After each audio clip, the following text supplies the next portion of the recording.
Check the site, feel thrill. It's 98 and stabbing fate. The booth, the fans gravitate to set the pace. Definitive can't duplicate. The dog alley to drive for nights, so she can't engage. No clickbait, back straight. Knowledge that you can't berate.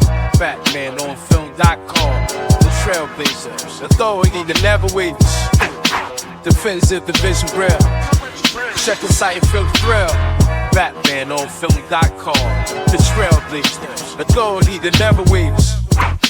Definitive now.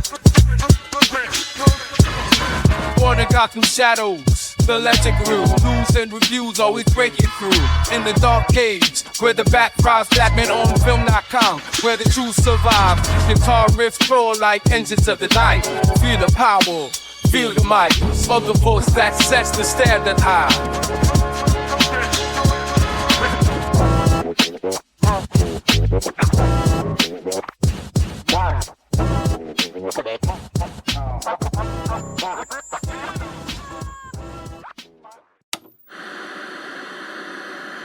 The Adventures of Batman, welcoming you to the new adventures of Batman.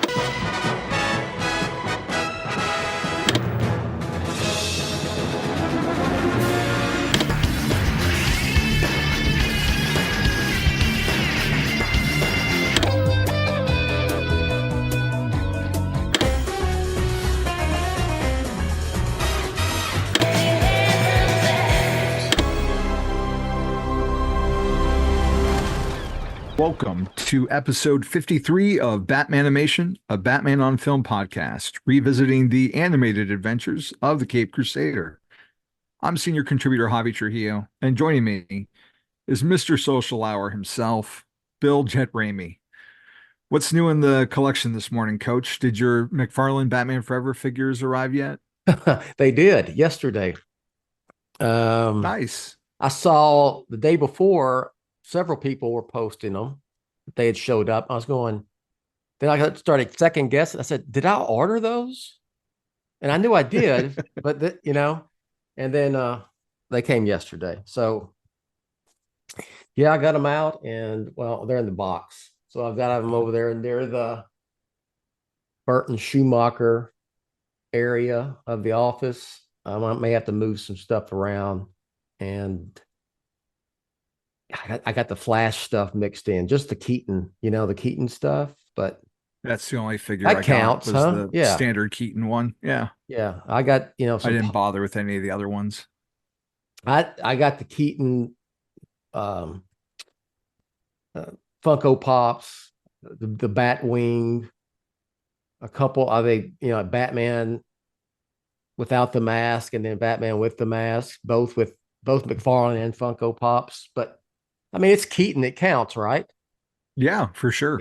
Okay. 100%. Right. I didn't feel I was going to be committing blasphemy if I, actually move some of the Flash Keaton stuff near the Batman 89 / Batman Returns area. So I didn't want them to like catch on fire, like spontaneous combustion or anything, because it was just too much bad mojo or something. So yeah, and I got that. What else came in? Might have been last week, but I just got it out of the box. Was that Spin Master Batwing? Okay, that's a good. I'm gonna tell you what, the Spin Master stuff is pretty good. I got a Batmobile from them, from the Flash, but it's it's the '89 Batmobile, yeah. And then they have they just came out with that Batwing, so I got it. That's part of the reason I got to move stuff around, because I got it over there and I'm going to have to, at some point today, I'm going to have to come in here and rearrange a few things. I hear that. Like I'm looking at my collection. It's like that Lego Batwing takes up so much real estate, and it's hard to keep it clean because it gets dusty on top all the time. Yeah. And it's hard to appreciate it where I have it right now. So that's the thing. I've got to, and it's like an all day affair now to come in here and take things off shelves and dust and then put it back, everywhere. Yeah. So I got to get that done too. Are you taking, we talked about this before, but I wanted to see if your mind had changed. Are you taking your Forever figures out of the box and no, I just can't. Giant bat? I can't. All right. I just want to leave them in there. I like I like them in the box on display. So Yeah. Well, and McFarlane does a good box. yeah, and they stay clean. So I did take out. I took out the Batman stuff, and I have that out, and it's like they've got to be taken down and cleaned and dusted and stuff. So Yeah. I'm probably at some point. I see them. You can get the Batman stuff kind of cheap. I'm probably going to get Finally. copies. Get some of Yeah. another one of each McFarlane and just keep them in the box and put them away somewhere. So Do you so, remember all when right, those yeah. came out? Like what a pain in the neck it Yeah, was trying yeah, to find, and yeah, how those things were going like double the price. yeah, And then we had that production error, and they had assembled yeah, Pattinson incorrectly and yeah. gave him the wrong cape because they put like the unmasked cape with the cowl Yeah, back on the yeah, regular one, and yeah. all that, and now my new Pattinson figure is in a storage box. It's Okay. not out any. Now that I've got the Hot Toys, like I don't need the Yeah, $25 version. I've got, yeah. the upgraded. I So got you. that's where I'm at with that. Yes. And Pete was asking me if I had gotten the Forever figures, and I was like, no, I canceled. I'd only ordered the Val Kilmer figure. Yeah. As much as I like the look on the other ones, like I think they did a great job, especially with like Two-Face and just how that sculpt looks. But I was just trying to stick with just Batman. And once I got that Hot Toy Batman Forever, I'm like, I don't need the McFarlane anymore, so I canceled Yeah. it. So now I'm Yeah, they're just good. in Yeah, limbo. they're good look. I mean, they look nice. I did get the Robin because I had to get I was completist and got the two villains. So yeah, man, I don't It's know. a good looking Robin suit too. I like that suit. Yeah, they I see that I'm trying to go off on any tangents because I'm here, but It's the opening of I've the show. We're allowed to well, tangent in the opening yeah, of the show. you're speaking of Batman Forever. I see that the Schumacher cut thing is getting some traction again on social media. Did Akiva Goldsman, did he say something else I about it? thought he Or said something at Comic-Con yeah, about it, that it was okay, I think real, and yeah, and I don't he know. had said something before. I didn't know if it just was a regurgitated, uh, from what he had said a while back. But basically, it takes it boiled down to it would take about $1 million to get it finished properly. And Warner Just Brothers, $1 million. yeah, there's like That's not bad. no, I would if it's only $1 million, I would definitely. I think. Look, I'm not. It's not my expertise. Home video and DVD, Blu-ray sale. I should have said, like VHS sales. But, dating myself here, but I got to think there's enough interest. And I know it's a niche thing. I mean, it's not like Yeah. it'd be mainly for Batman fans, but I think there's enough of people who would want to buy that, have it as a Blu-ray you could make your money back, I mean, but I don't know how that works. So we're coming up on 30 years next year, right? For that yes, movie. yeah. So, I mean, that would be, if I was them, that would be the perfect Well, if time you're going to to do do it, a yeah, 30th anniversary special edition, like 4K, give it a steelbook option, yeah, and, celebrate it. Because I think with that movie in particular, more so than Batman and Robin, like as the years have gone by and we've had different interpretations of Batman, like the people who are nostalgic for that summer, and like Peter and Ryan, who saw it in the theater when they were yeah, young, like I think it's at that point we're reevaluating it and where it stands in the canon, because for a long time, like Forever and Batman and Robin were lumped together, yes, I yeah. think, critically, and it's It kind of was fair, unfair. and I it's kind thought, of and unfair at yeah, the same time, because really it's all Batman and Robin being so formulaic to Forever, then hmm that's why it gets lumped in, and it hmm comes off as a lesser movie. But Forever it's that revisionist history, but Forever was a hit back in the day. It was a big hit, and people Yeah, forget that. Either they, again, big hit. Either you weren't around, which is, Yeah. it is 30 years ago. So I get it. It didn't bomb. It made a lot of money, and they cranked out a sequel and it fast. was popular. It was there was no one complaining about it back then. Of course, there was no internet or social media like we have today, but I defend that movie. I enjoy it. And look, I kind of avoid calling it the Schumacher cut, because what we got in the theater back in 1995 was the Schumacher cut. He was proud of that film.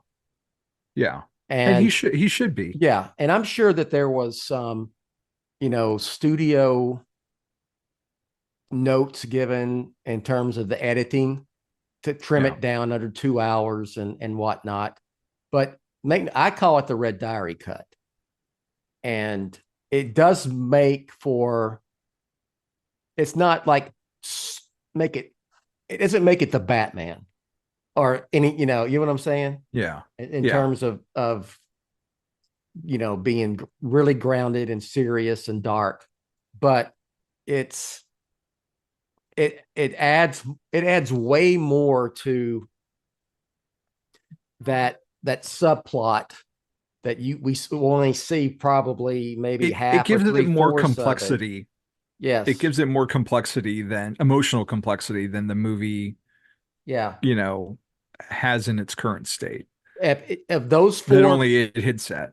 If those Schumacher Batman movies, Burton Schumacher Batman movies, those four, that one was the most, even without that, it was probably the most complex in terms of addressing Bruce Wayne's psyche, and whatnot. And the Red Diary cut with the added scenes makes it really does it. And where I would say it would be up, you could put it up maybe even next to some of the ones who really delve into, Bruce Wayne and what makes him, why he's Batman and whatnot, is, up with the ones we consider classics. So yeah, I hope it happens. I would love to see it. And there is an article. It's probably, it's got to be 20 years old. I think it was for the 10th anniversary. You might have seen it on Batman on Film. It was written and put together, and it details what the movie would have been with those extra scenes. So you can get a pretty good idea, and you can watch most of the extra scenes. They've been released. On the home video versions. So you would just have to clean those up. I think there's some additional musical score that have to be done. And it wasn't a heavy CGI movie. It was a lot of practical stuff. There was some CGI in it back in that, from that time period. But if it's $1 million, come on, Warner Brothers. I think it's the Release the Schumacher Cut Twitter handle has done a lot of stills from the movie, but like in black and white. Yeah. And man, the framing that he did and the shadows, like it gets lost in what we think of like how neon and poppy that movie looks. Mm-hmm. But there's a lot of really striking visuals in that movie that he doesn't get enough credit for, I feel like. And I would love to see, a longer cut, and I wouldn't mind seeing a black and white cut either. I think because that's what a lot of the criticisms come down to, is it's too neon and it's too much like the 60s Batman. But if you throw in a lot of this character stuff that you were talking about that was deleted, like it definitely lines it closer, not in terms of realism with Begins, but there's a lot of the same story elements and why he became Batman and what inspired him and stuff, from like The Man Who Falls. So, I mean, I would totally buy another 4K of Batman Forever if they did an extended cut of it. Oh, 100%. I hope it happens. Yeah. I've been championing that for way before there were hashtag movements. I'll put it that way. Like I said, we had that article, Batman on Film, 20 years ago, talking about it. So make it happen, Warner Brothers. So, but that's not why we're here today. This isn't the Batman Forever podcast. Today we are shining the bat signal yet again on the latest animated incarnation of the Batman, Cape Crusader. And once again, if you're just joining us for the first time, we are talking spoilers here. So if you haven't seen it yet, log into your Amazon Prime, give it a watch, come back here. All right, still with us? So dropping August 1st, 2024, Kiss of the Catwoman is the third episode of the series, directed by Christopher Berkeley, featuring a story by noted comic book creator Ed Brubaker and Bruce Timm, and a teleplay by Adama Ebo and Adane Ebo. I hope I said that right. Cast is, the familiar gang, Hamish Linkletter as Batman Bruce Wayne, Diedrich Bader as Harvey Dent, Crystal Joy Brown, Barbara Gordon, John DiMaggio as Bullock, Jason Watkins as Alfred, Gary Anthony Williams as Flash, Christina Ricci gives us her sole performance as Selina Kyle Catwoman. Jamie Chung makes her debut as Dr. Harleen Quinzel, the first of 3 episodes. Did you know that she was Valerie Vale on Gotham? I did not. I did not either. I'm gonna have to ask Pete about that, if that's like Vicky's mom or what, because I pieced out after season 1. I couldn't do it anymore. I'm with you. So, Don't cut. I mean, you can come to Batman on film about a lot of Batman stuff, but Gotham is not one of them unless you hit up Pete. So, but me, no, yeah, I don't. He did the Lord's work on watching that show, so we didn't have to. But and last but not least, Tom Kenny, SpongeBob SquarePants, SpongeBob, yes, is Eel O'Brien. So Selina Kyle turns to a life of crime as the daring Catwoman after her multi-millionaire father goes to prison, leaving her strapped for cash. So, Bill, I'm happy you're here as we kick this episode off with a stretchy guy alert. The photographer at the exhibition is none other than Eel O'Brien, the aforementioned SpongeBob, and he's the future Plastic Man in like the regular DCU. okay. So, yeah. However, on this Earth, he's just out to make a buck selling snaps to the paper and anyone who takes the bait, really, because he's like trying to hawk, just any photograph he can to people, if they want it. So, did you clock that right away that was I just till now I knew of. I picked up, probably not all, obviously, of the the name drops of characters, Jim Corrigan and things like that. Yeah, that are names of DC characters, but they're not. He's not the Spectre, So right. But no, I didn't know that because I didn't know what Plastic Man's name was. So interesting. Learn something new every day. See, I always say that you learn something every day. Lifelong learner. There you go. We quickly transition to the Wayne collection where Bruce is staring at a prominent display of pearls. He's joined by Selina Kyle, who says she'd love a set just like it. And Bruce is flirty but wary, and her reputation and arrest records precede her, although Selina refers to it all as just a slap on the wrist. Mm-hmm. What did you think of this version of Selina off the bat? I think overall it's a mix of several different versions of the character that we've seen. She ends up kind of like she's at once had been a wealthy and probably obviously very spoiled from a wealthy family, and then she's lost all of that because her father's in prison for whatever it was. Was it embezzlement or it was a white collar crime, financial crime, right? Okay. Yeah. And so you have that, but there's also, she ends up with nothing. So there's a little bit of the down on her luck, Selina we've seen at times. And so, and there's a little, there's some uniqueness to it. I don't know if I've ever seen her written like a spoiled brat. And this was definitely written like that, Yeah.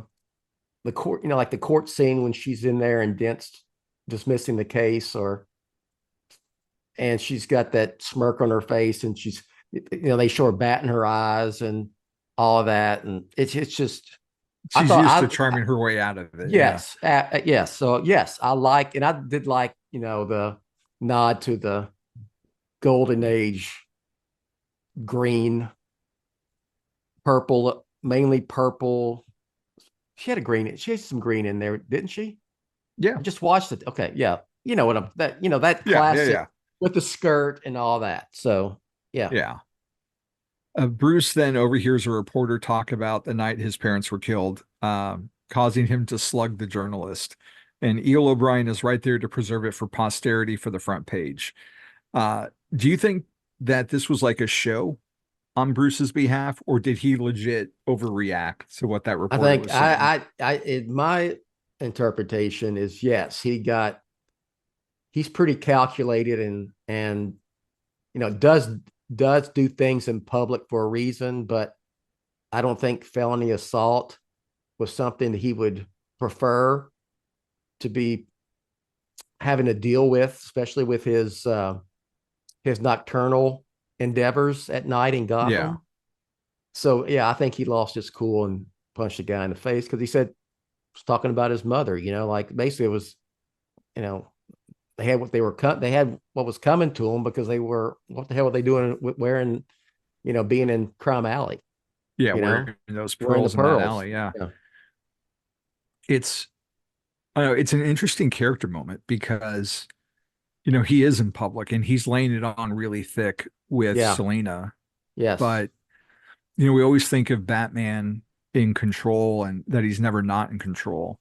Yeah. So to have him like lose it like that, like it's an interesting character pathway to take him down because it shows just how, inexperienced he is still at becoming Batman and being, the hero that he ultimately becomes.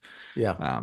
So I thought it was a unique, look at, where he would be because I'm like, is it planned that he punched him, to get in the papers and show how reckless he is? But, it obviously gave him stuff that he didn't want to deal with. Yeah. And it probably didn't hurt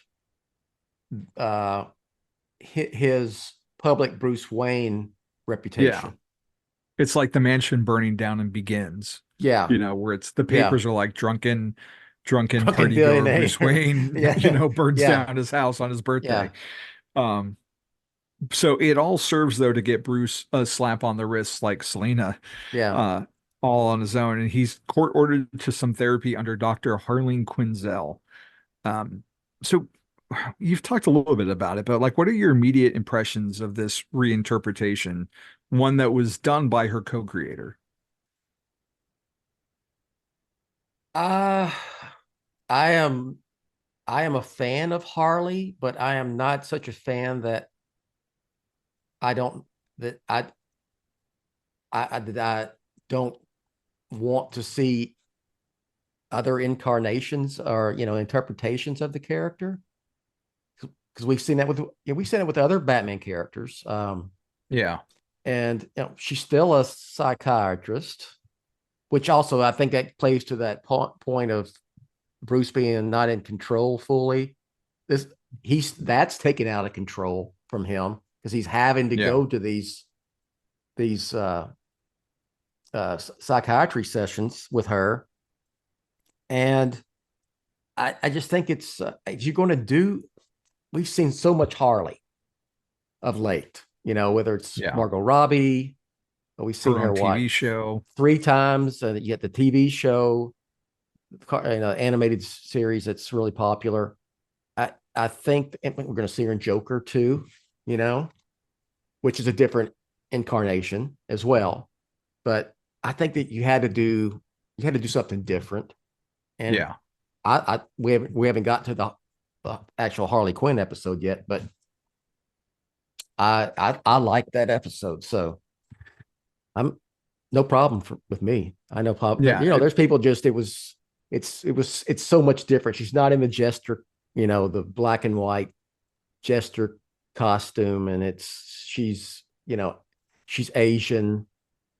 It's just she's got a different. The Joker's not involved with her whatsoever.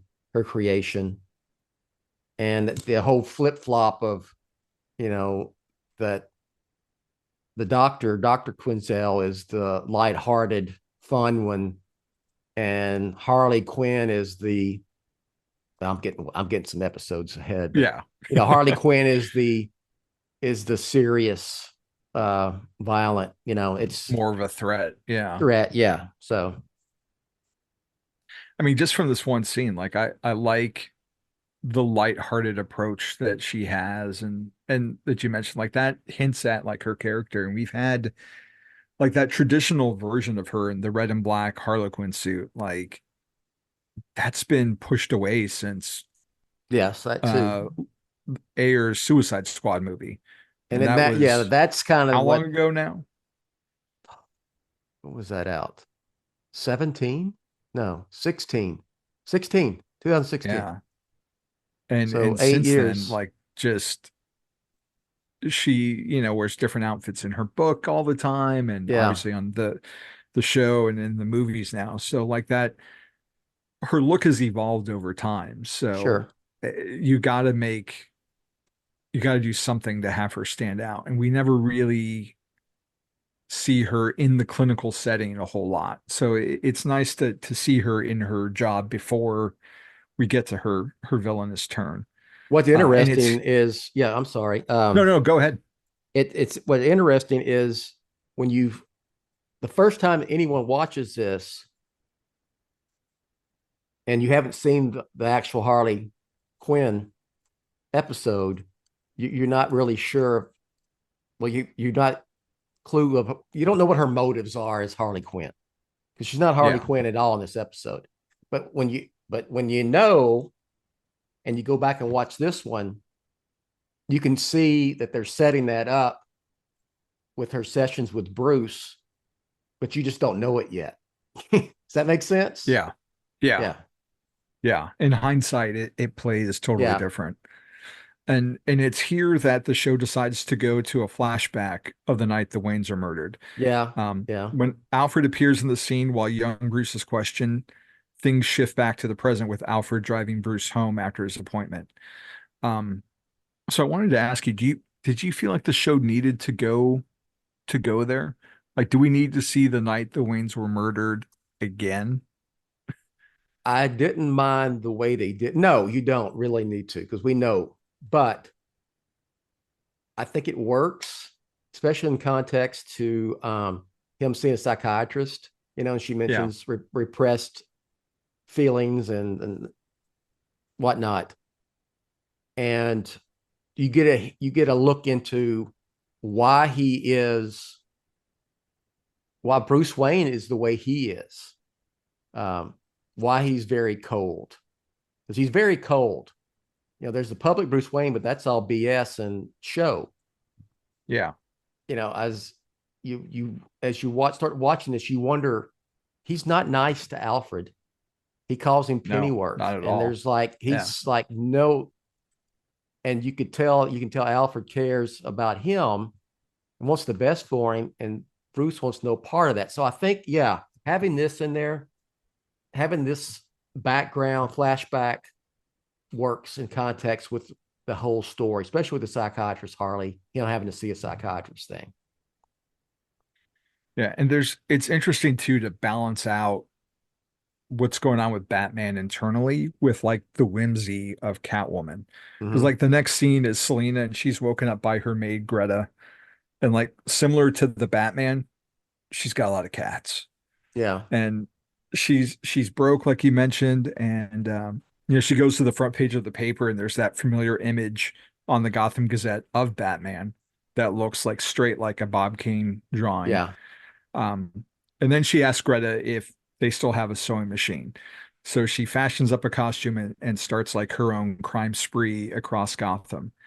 Now, when Selina first appeared in Batman #1, she went by the cat and also had a different look. what do you make of her appearance here and the era they chose to represent? Because this isn't what they go with. That green and purple suit isn't her first or even like her second No, like appearances as a villain. I would say when you probably think of Catwoman, like Golden Age, like the original Catwoman, it's that look that people envision. I know I Yeah. do. Even though, she had that full like cat Cat mask, mask, like whole tiger like a head, whole basically. head, like a Yeah. whole head on there. So And bizarre. it Yeah. was. So um but Do you think they yeah, thought about going with that look and then we're like, no, that's ridiculous? if they probably, if they did, they probably said that right there. That's ridiculous. It's a it's a It definitely would good, have made it stand out. yeah, it's a good Yeah. classic. It's a good classic look that people are familiar with, but we really in animation haven't seen Catwoman like that. Because the You suit know, that she's in this episode, like that, they showed a version of that on the Brave and the Bold, if I'm Brave and the remembering Bold. right. Yeah, yeah, yeah, But it was also like her costume for decades. I feel like yeah. it's a really classic up until like maybe Crisis. I feel like that was like her main go-to outfit. Because sure, she had like um She the had some like, black the brown and black, yellow looking things at some time. look from like Red. the TV show, Yeah, the Adam West show. And then she had like for a brief time, it was like two tones of blue with like a weird red domino mask. But yeah, then she would quickly go back to like the green and purple. Like that was yeah, like the most part, like her standard look for yeah. for at least half of her character life, I would say. So I do like that they went with it, but I wonder if they were going to go full golden age, like first appearance, and then they're like, nah, let's just kind of make it look like Yeah, and that was a we've seen her one-off pretty before. much, that cat Yeah, head. Yeah. yeah. Um, Selena also says nice car as Batman Hmm. drives away, which, chicks stick the car. Yeah. So, so there's, I want to it- say, didn't Barbara say the same thing in episode 1? I think so. Yeah. Yeah. When he saves It's just them. funny because if you look at like this whole continuum, you see so many subtle homages that maybe it is and maybe it isn't. It's not hitting you on the head with it. It's up to you to kind of see that Hmm. connective tissue. Yeah. Um, and then we get another flashback, this time to Alfred driving young Bruce home, asking if Hmm. he'd like a cup of hot cocoa when they get back. Uh, and Bruce's sadness is just crushing. Hmm. And then we snap back to Bruce in another therapy session. And Dr. Quinzel thinks Bruce has suppressed the impact of his parents' murder. Hmm. So, do you think she could uncover that he's Batman down the road based on all the time she spends with him in this episode? I hadn't thought of that. I mean, she was very clever. Like, he tried to, he was trying to pull one off on her, and he get when after his first Yeah, session like with she her, and knows that he's yeah, playing. She's yeah, not fooled by his act at yeah, all. exactly. And she, she wrote a note to him like whatever it was, see you next week or what, see you next time. Nice try, but we'll see where it goes. Like she plays, somewhat flighty and lighthearted, but like underneath it, like she's really smart and Hmm. intuitive. So it had me when I was rewatching it for the show. It was like, I wonder if they're going to pick up on this in, the next season. Mm. She's going to eventually put it together because in episode 4, they put her on a task force to kind of analyze like what kind of person Yeah, Batman's going to do, how yeah, they can trap yeah, him. So like, I almost wonder if they're going to go the Hugo Strange route with her yeah. and have her, figure things out. But Selena then winds up in court, sweet talking the judge, which aggravates the now scarred Harvey Bullock. And Greta picks her up, and Selena thinks they need to work on the car.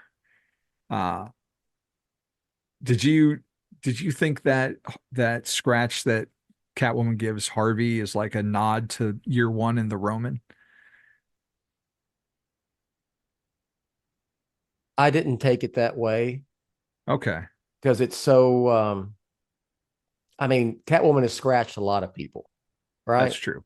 That's very true. You know, even in Batman Returns, he scratches that wannabe mugger. The tic-tac-toe, yeah. Yeah. So I, no, I didn't take it that way. So I just thought it was, Catwoman's claws. She scratched Yeah. Bullock. I mean, Yeah. sitting next to Flash, especially in the scene, made me think of, Yeah. the Roman. But it's slightly more to the center versus the Roman was on the cheek. Um, so while Selena and Greta are working on the car, Bruce is working out with the news on. Um, and in the background, you can see the TV. Did you think that the newscaster that's voiced by past Catwoman, Greg Griffin, is Vicky Vale or maybe Summer Gleason from Batman the Animated Series? Maybe it's one of those things that if you want it to be that, it can be. Yeah. As a individual, as a fan. I think Vicky Vale would make the most sense. Does the news thing bother you? I know some people complained about having TV. This is supposed to be 1940, early 1940s when there wasn't regular TV broadcast until I didn't probably a think about decade that, later. but But it is Batman. there is some And anachronisms in here on purpose. Yeah. And I think this is just one of them. Well, since I can't tell you when TV first started coming out in America, I would say that Bruce having it would make sense, Yeah. being that he's rich and would have all the newest technology. So it would make sense for Bruce Wayne to have a television, like in Back to the Future, when Marty's back with his grandparents and he says they got like 3 TVs and they're like, wow, you must be rich because they just got like their first black and white set. Like, you cut to today, like we have a TV in every room of this house. Yeah. Yeah. So, for Bruce to have a TV, I didn't think of that and it didn't bother me. So now I'm gonna have to look it up and Well, see now if it's broadcast fiction. TV was really It's there. a Right. fictional universe. I would say that during this time, if it is early 40s, it was, CBS, NBC, radio that which ruled, Yeah. I'm So they weren't I showing wanna, anything on the TV. It was just the newscaster. So it could have been a radio broadcast. I mean, it was I would say, just not my expertise, but the historian in me says that it wasn't until the 50s, Mhm. 1950s, till we got regular, TV news broadcasts. Early 50s, probably it started in the late 40s. Now, there was TV before that. There were TVs at that time, but it was not, radio was still number one. So Yeah. I just took it as, because there are some other things. I think there's just some anachronisms in here, things that don't belong time wise, that these people who make this are smart enough to know that Yeah. was not the norm in the real 1940. So Yeah.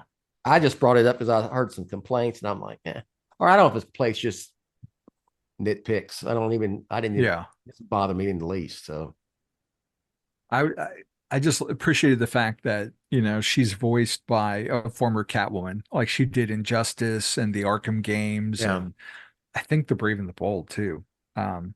But because she's on TV and it's like black and white, like there's not enough visual information to be like, oh, that's Vicky Vale, or yeah.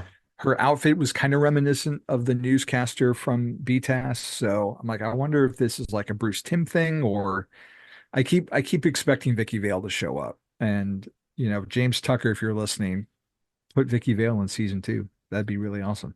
But switching to night, Catwoman pulls off another theft and Batman gets chased across the rooftops. And it's hard not to think of similar scenes in animation or film. But this one ends up with Catwoman punching Batman with electric knuckles and then escaping in her own Catmobile. You know, Can I say as Gordon one? would, I hate to bother yeah, you, but I just no, okay.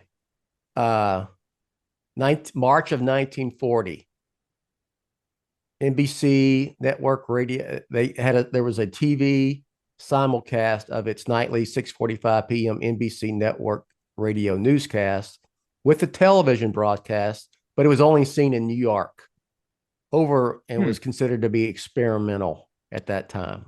interesting. Experimental TV station. Hey, this is They Gotham. So they haven't said though, like a specific year for the show, right? Like I don't think it's explicitly stated it anywhere what hasn't year it said is. it hasn't said like it's 1940, but they've said it is it's early 1940s. Okay.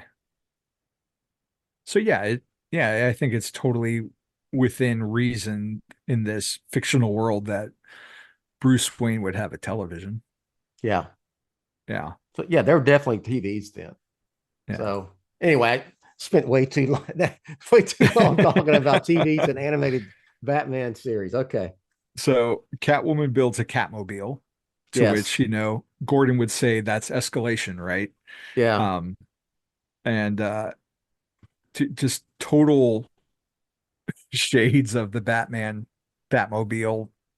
debut, the way it pops up on the screen. Um, what did you think of like this whole chase? And do you think that this version of these two characters will become more romantically inclined as we get into season two? I think that there's a little bit of Bruce, as cold as this Bruce and Batman is, there's a moment of, I think, attraction to her uh when she kisses him, and he doesn't, he's grappling down. He had saved her and Mhm. she kisses him, and when they land, it's like he catches himself, says stop, you know. Yeah, there's He like didn't, that moment of repulsion almost once he yeah, realizes. he didn't stop for, you know, Yeah, for several seconds. So then she makes the comment like, why you keep chasing me then, so sure. I mean, that's classic Batman, Catwoman. I think at some point we'll see a little bit more. Maybe they keep it as a, flirtation, tension throughout. yeah. So we'll see. I think we haven't seen the last of her. I meant to I don't rewatch imagine. the BTAS episode where they first meet because I feel like it's really similar that she does kind of trip and fall and Batman catches her and then she kisses him. Like I Yeah. feel like that's really close to what we saw prior, but I didn't get a chance to rewatch it before we recorded. Um, you know what, Bill? We need to take a quick break for a message from our sponsors.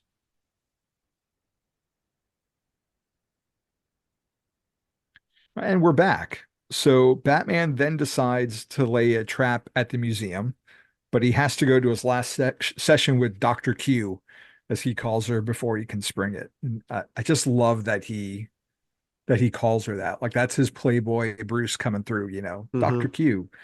Alfred is dismayed that Bruce seemingly got nothing out of it as we flash back again to young Bruce. And this time he's having a nightmare about when his parents were shot. And like he wakes up Alfred with a very, very solemn vow. Like it's really just That was pretty. creepy the way he's staring at him. That was pretty heavy. Yeah. And I think that is why we get the whole Wayne murder briefly in this, and we get these flashbacks because it fit with the fact that he is having to go to a psychiatrist, and he's having to deal with things he is trying to suppress. And we get a better understanding of why this Bruce Wayne is at this point emotionally Yeah. in his life, and it was like, he's that kid. He goes, they're gonna pay, and you're gonna, we're gonna make them all pay, and you're gonna help me, and just closes the door, And you really get the feeling like that Alfred doesn't know what to do. So he just kind of goes with it. I mean, it's really disturbing the way he wakes up and just sees Bruce framed in the doorway, and how fixed and stone cold young Bruce's eyes are. And he's Mm-hmm. like, this is what we're gonna do, and you're gonna help me. And Alfred is just like, okay. Yeah. Um, just a really, really heavy scene. Which like it totally contrasts against the Catmobile and Mm-hmm. how frivolous Selena is. Yes. Um, Do you get? I had wrote this in my season 1 review that there's a kind of a kindred spirit between this Bruce and the Bruce in the Batman, oh yeah, yeah. because And I don't think it's there's that. recency bias either. Like Yeah. it definitely feels like he's cut from that cloth. There is Yeah. that emotional distance that we saw in the Batman between Alfred and Bruce, and we get Yeah. that here in this show. Now in the Batman, Pattinson's there is no public Bruce Wayne yet. Yeah, You know, he yeah, hasn't got that far along. But at this point, Bruce it has that. But the Bruce we see when he's with Alfred is very you're my much, employee. yeah. Yeah, It's a lot like they're cut from the same cloth for sure. Emotionally distant, cold, and it's a defense. So I'm interested, not getting too far ahead of ourselves, to see what kind of arc that Bruce and Batman go through in this series. Because yeah. If you we've think, never really, yeah, we've never gotten that in animated series before, where Batman, probably, if you want to count Mask of the Phantasm, there's that, there's a little bit of one in there with Bruce, but not in a series where it's usually, it's always he's full blown Batman and there's not much change in the characterization throughout. So I like the little story plots and things they kind of they're weaving in and out of these episodes, even though they are standalone for the most part. I mean, I think it's fair to compare this to Batman the animated series and the Batman because of who the producers are. And if you look at like Mask of the Phantasm, where Mm-hmm. Alfred's like, I diapered your bottom, I bloody well ought to. Like that Batman and Alfred are very much like comfortable with each other and father and son, and Alfred teases him and Yeah. makes snide comments. And this Alfred is more cut from the Batman cloth of he's the employee. He doesn't really challenge Bruce strongly. And He he doesn't know makes how to, suggestions, yeah, he but he doesn't know how to doesn't get to know him. how to reach. Yeah, he doesn't know how to Yeah. reach this Reach kid. him. Yeah. He cares for him like a son, but Yes. like Yeah. Bruce doesn't reciprocate at this point. Yeah. Well, And there's a, it's obvious with the Pennyworth yeah, thing, right? there's a scene in because at first when I'm with the first episode, I'm going, why is he calling him Pennyworth? Well, you find that there's a little bit, there's some payoff on that down the Yeah, line, a little bit, little, and there, in this one, he's he's he's Batman. He's in the Batcave. Alfred, and Alfred is trying to talk to him about. I think, you know, I thought that maybe these sessions would be good for you. He's like, this coffee's cold, yeah, and that's it. And Alfred is like, I'll get you another one, yeah. So I'd like to think that, as we go on, we're going to morph from I this Matt Reeves Batman to like Bruce Timm he Batman is Alfred not dynamic, he's not and he's not the hero Batman that we know in Gotham Champions yet either. Yeah. Essentially it's only ally he's got through the whole season one is Alfred. Yeah. The cops are against him. He's got to Police earn are, people along, earn allies along the way. Criminals against him. Yeah. One of which is Eel O'Brien. Batman goes to Eel to recruit him to take photos of what Batman has planned. And we get to see one of the scenes from the main titles, but now in color. Now that you know that he's Plastic Man, how did you like this team up of the Brave and the Bold? Very subtle team up. Yeah. I don't know if it's changed my interpretation of it. It was that, but just because it's a nod to Plastic Man, but it is, I thought Batman knew who he was and what he did. Yeah. And he needed him to do him a job for a specific reason. So I'm not sure is like Batman considered himself teaming up with the photographer, but they did kind of sort of team up because he helped him out with the, snapping the pictures of Catwoman and the process of trying to steal the Wayne pearls.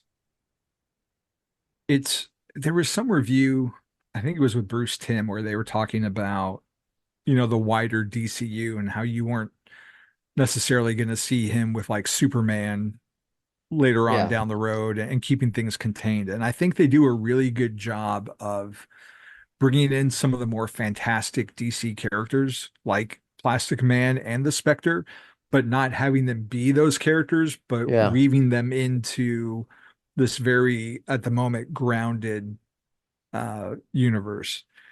So I think it's a fun way of having your cake and eating it too, if you're a fan of like the bigger DC mythology.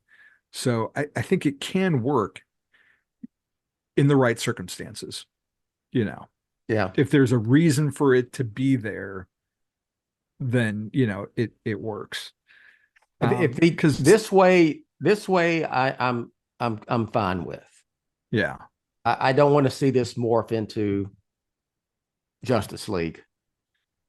I'm not the biggest, most knowledgeable Plastic Man guy, but I do know he, kind of started off as like a criminal. And there is a little bit of like paparazzi sleaze to this Eel O'Brien, just a little bit. Yeah. He's not like out and out, committing felonies or anything, but it wouldn't be a stretch. Paparazzi sleaze is a good term to use for how he's characterized. Yeah. So when the trap gets laid out, Catwoman brings a Jaguar with her to steal the pearls from the Wayne collection, which is like a nice callback to the comics. That was one thing I kind of went, okay, where did she get? I try not to do this when it comes to stuff like this, because it is what it is. This is a fictional story. They can do whatever the hell they want, but I did think, okay, how did her broke ass get a Jaguar, Panther, whatever the hell it was? And I just want to know where she kept it after she moved. Yes. Where did she get it? And why they moved to like a low, cheap apartment? It's just filled with cats. It's like, where's she keeping the Jaguar? I'm not going to overthink it, even though I slightly tried to, then I pulled myself back away from overthinking it. I just went, she's Catwoman, whatever. I just went with it, It wasn't often that my dad would get me a modern comic when I was growing up, but there was one in the 80s that had Batman against like this terrorist guy, like I think he was like the Jackal or something. He had like a wolf head, like a mask, and Robin was Jason, but it was pre-Crisis. And they're mentioning like Nocturna is like a possible love interest, and eventually Catwoman like corners Vicky Vale and Julia Pennyworth in an alley, and she brings like her cat, and Vicky's like freaked out because she's like, oh my God, like that means Catwoman's here because of this Jaguar. And it made me think of that. And then, just connecting it all together with Nocturna in a few episodes, who Yeah. was definitely not the Nocturna of the comics, but that's another episode altogether. But I liked seeing the Jaguar. Flash and Bullock arrive with Flash shooting Catwoman, injuring her leg. Batman, excuse me, Batman stops him from killing her and bandages her leg. Um, and Flash is going to kill her. Like Bullock goes to like handcuff Yeah. her, and Flash is like, "We don't need it." Yeah. This has been somewhat of a hot topic on our Facebook group. Did Bullock's involvement with this bother you at all? No, I don't. The characterization of Bullock doesn't bother me. I said this a couple times on podcasts talking about it. My take is, and this is, there's really hasn't been anything. We don't have a backstory on Bullock, but my take is he was, at one time, he was a good cop. But as the Gotham police force became more and more corrupt, he just kind of fell in and got caught up in the He's partnered with sleaze Flash. of it. Yeah. Yeah. Now Flash is like that influence on he him. he is straight up bad. He's Yeah. not, he's bad. There's still a little bit, even though Bullock's participated in some pretty bad shenanigans, it's not a character that you straight up dislike. And that's solely based on this this Bullock. Flash, yes. Yeah. You don't like him at all, period. So there's nothing we'll see. redeeming about Flash, really. Yeah. We'll see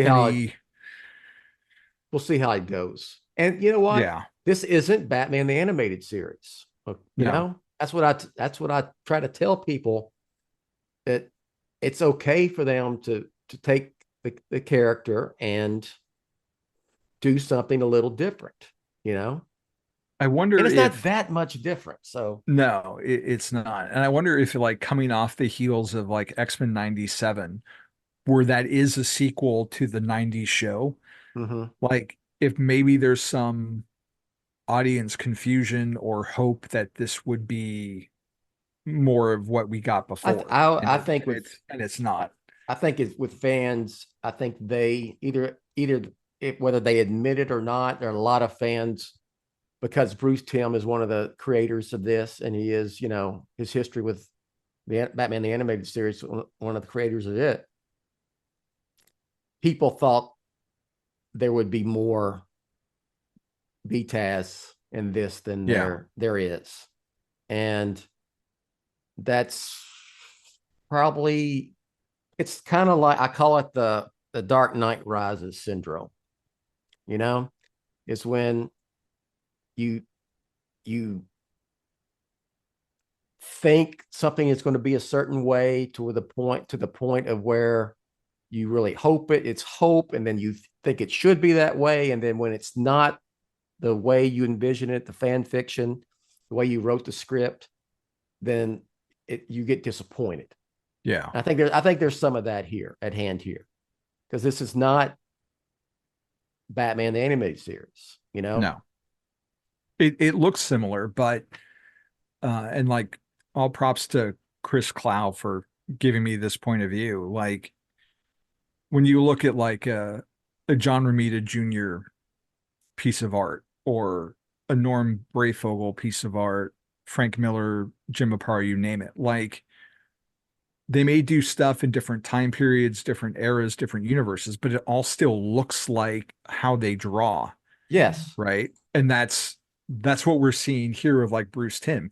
It looks like BTAS because Bruce Timm was behind it, and that's his style. So while it may visually be in that style, it doesn't necessarily mean that it's going to be the same tone or the exact same thing. Yeah, I made the same point on talking about this episode in one of the podcasts, not this episode, but this series on one of the podcasts. I said, it's Bruce Timm. Yeah. His background is art, the production design. Yes, it's going to look like a Bruce Timm thing. That's a great analogy that Chris made. And I agree 100% with it. Like Batman Damned, Batman looks like Batman Noel, but it may not necessarily be the same Batman that, Yeah. that it's taking Yeah. place with. Yeah. So, um, Selena gets arrested and Greta is bailing on her. Mhm. She's taken whatever money she can get that Yeah. she feels she's owed and just pieces out while Selena's handcuffed and in jail, making her one phone call. Did you find the scene funny or did it feel Yes. out of place? No, it was Okay. funny. It was funny and it works. And it's like she got a little bit what was coming to her. Greta sold off whatever last items that she had that were legit and was, taking off. You haven't paid me in 2 years, so I've sold what we had left and I'm going on a cruise. And Selena's reaction is more to that, that's, uh, spoiled, Yeah. whatever, and it was also there's still like, I think she is very slick. She's slick enough to where even she's in custody, but somehow or another, she'll worm her way out and be Yeah. back in Gotham Even sooner rather with than later. the photographic evidence. Yeah. Yeah. Yeah. My one disappointment with her is the same as Oswalda, is that we only get one episode Hmm. of the Penguin and Catwoman. Yeah. That's really my only complaint, because you get two well-known actresses like that and you only get 20 minutes with them. Like I just hope for more, I do. Yeah. I which think with 10 it's easy to say episodes, that. Yeah, you 10 know, you, episodes. you got 10 Yeah, episodes and there's kind of a story you're telling throughout there is. Yeah. that you really don't know until it ends. And you can watch individual episodes. They are Yeah. very self-contained. So I think part of the story is that we get to meet some of these characters like Catwoman and the Penguin, but we'll see them again. Yeah. We'll see them in season 2, I would imagine, for sure. It's weird to be at this point in the show, because like any other Batman show, I can go to Max or I can go to my shelf and I can watch like all the Penguin episodes I want Yeah. in a row. Yeah. And to only have one of this version right now, it's kind of weird because I have hundreds of episodes at my fingertips. Yeah. I Um, think it's where I really, can see more of like that one style. I think it's So it being 10 episodes yeah, and having a story to tell that kind of weave throughout that, okay, we can't have multiple Penguin right. episodes. We can't have Yeah. multiple Batman Catwoman Because we episodes. have other things to Yes. introduce and do. So Yes. Yeah. like I totally get it. And it's just me being like impatient. And if that's Because my only because we con, see Harvey Dent throughout yeah, yeah, the episodes. We see the series or the season. We see Harley Quinn, either Harley the Doctor or Harley Quinn, quite a bit, uh, up until her episode. Those uh, characters who are really, I think, were regulars, if you will. yeah. You know, so Yeah, and if that's my only complaint, is that we don't get enough of those characters, like well, I that's a think they're good doing pretty complaint. good. Yeah, Yeah, yeah. I think they're doing really Because good with it. you could have never wanted to see them again, right? Yeah, exactly. It could be like, oh, I'm glad we don't have to deal with that Yeah. anymore. And that's not where I'm at with it. So the episode ends in the Batcave, like you mentioned, with Alfred trying to bring up Batman's sessions with Dr. Quinzel. And like you said, Batman cuts him off with like a very Hmm. terse, the coffee is cold. And Alfred goes to get him a fresh cup, and we dissolve to our final flashback. Um, Alfred's polishing the limo as he hears those like iconic fatal Hmm. gunshots. Um, did the ending gut punch you like it did me? Like I said about when he walked into Alfred's bedroom, it's heavy. You Yeah, know, it's heavy. there was Yeah. there was something about this scene that made going back to the well again, like worth it. Like it all builds up. It's like, okay, we got the pearls again. Got it. Okay. Like I know, like maybe we get a little tired as Batman fans to see it all the time. Like I don't need to see the Waynes die on camera after BVS. Like we had the perfect shot for shot interpretation of the Frank Miller year one version of it, you know. Um, but what we've never seen before was Alfred's side of it. Mm-hmm. Like, and to see like him, like he's just happily polishing the car, and then he hears it and the panic that's on his face, and then he runs down the alley to what we know he's going to find. Like the fact that I'm so used to that story element and that it hit me again in a different way in a 20-minute cartoon with a lot of, lighthearted stuff too with Catwoman. Like it really struck I me don't at know how if, good they are at storytelling. 'Cause I yeah, can't think of any other time we've seen Alfred's side of it as it happened. and I don't know, has Alfred, have we ever seen it where Alfred is the one who pretty much probably got to the scene first? You Yeah. know, it's usually Alfred has come to pick him up at the police At the station. Yeah. You know, And of course, some of that's revisionist because he wasn't always there in the origin. mm-hmm. And like begins like they took the train into town, so Alfred wasn't Yeah, there that night. yeah, And we said there's a million different versions of it. And so after 85 years, it's like, oh wow, we actually get to see Alfred there and how yeah, what he felt. mm-hmm. And that made going back there just worth it for me. Yeah, To get that reaction and see why he's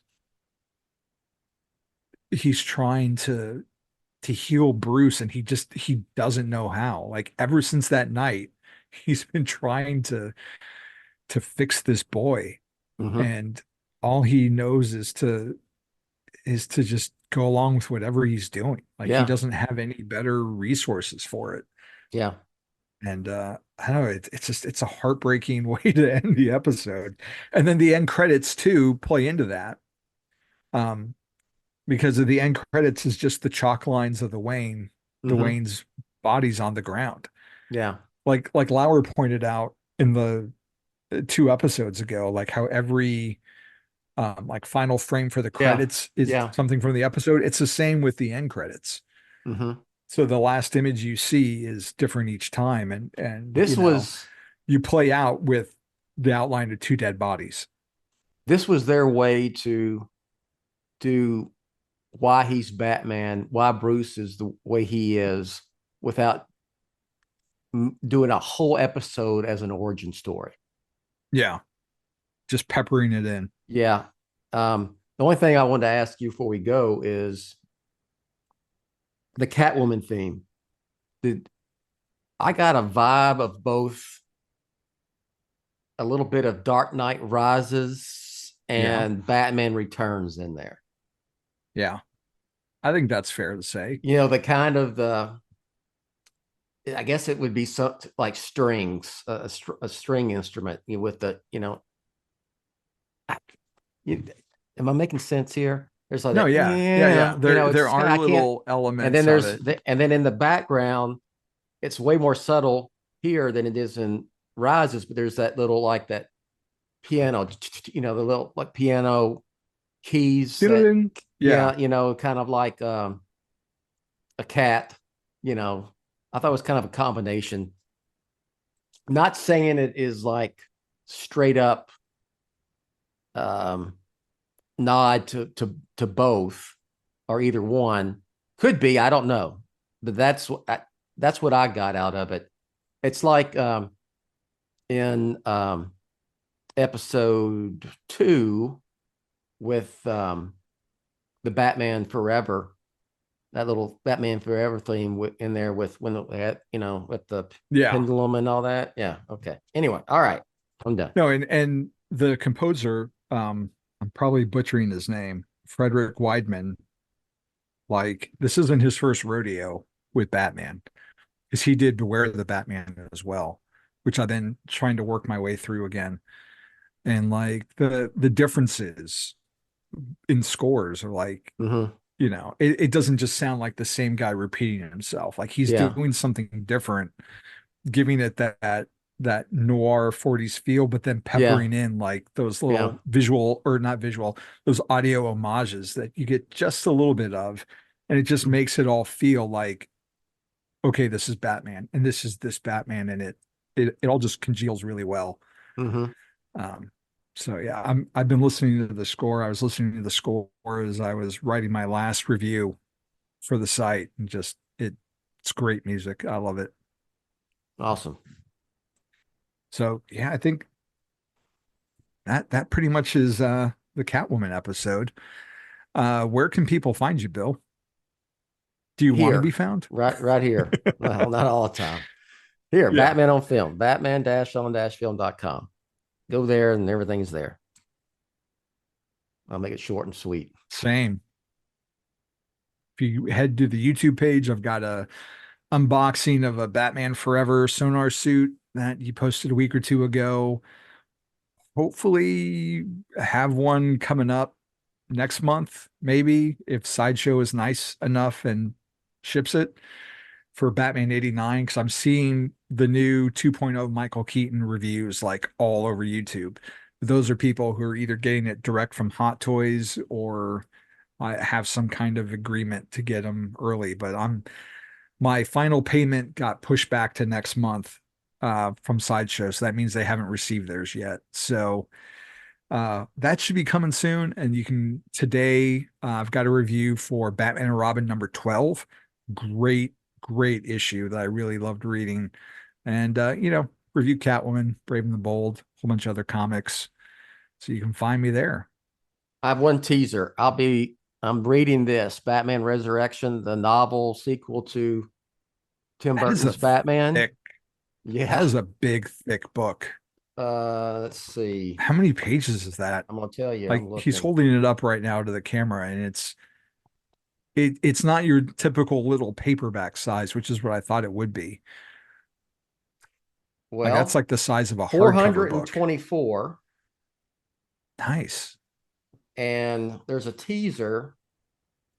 Apparently, we're getting a sequel to this next year. Oh, sweet. Batman. Hopefully it's Batman Revolution. Hopefully it's better than the comics. Hopefully Batman's in this book as Batman. Yeah. So, and I do have I had your review is coming today. And if you're listening to this, it's already been done. So it should be up. Yeah.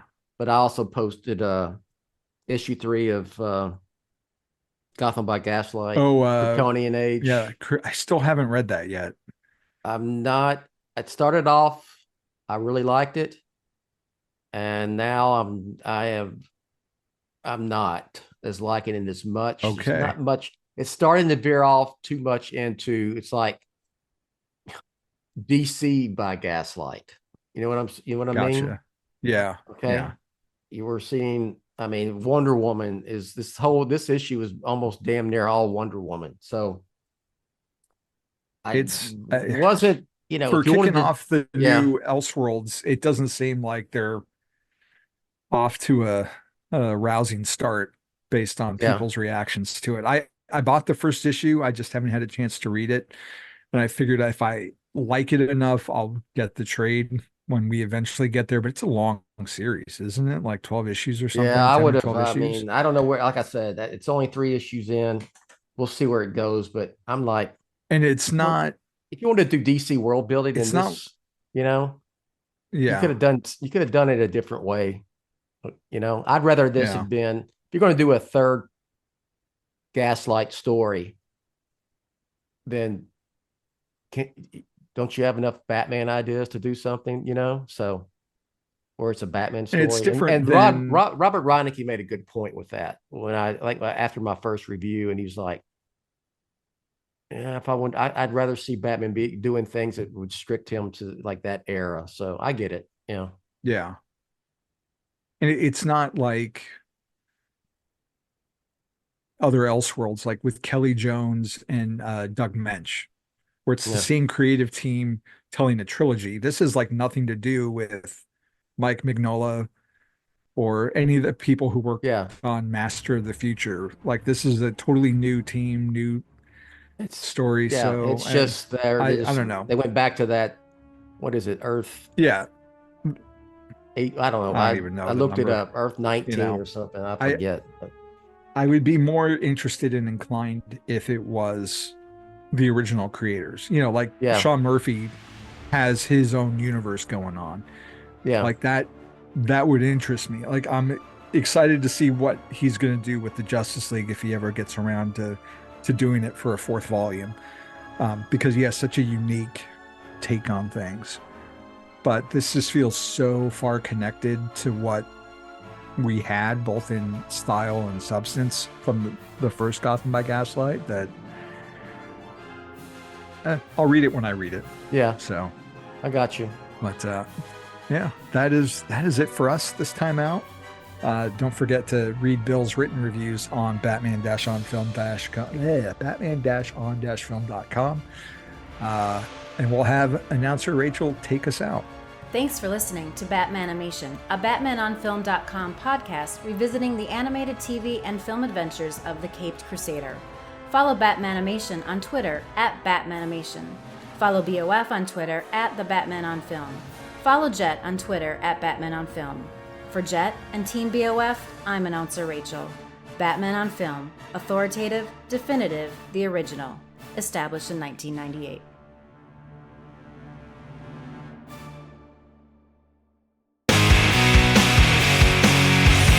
Logging on 1998, found a place where fans relate. Bill's vision bright, ignites a spark, bat signals in the dark. Riding the waves of Gotham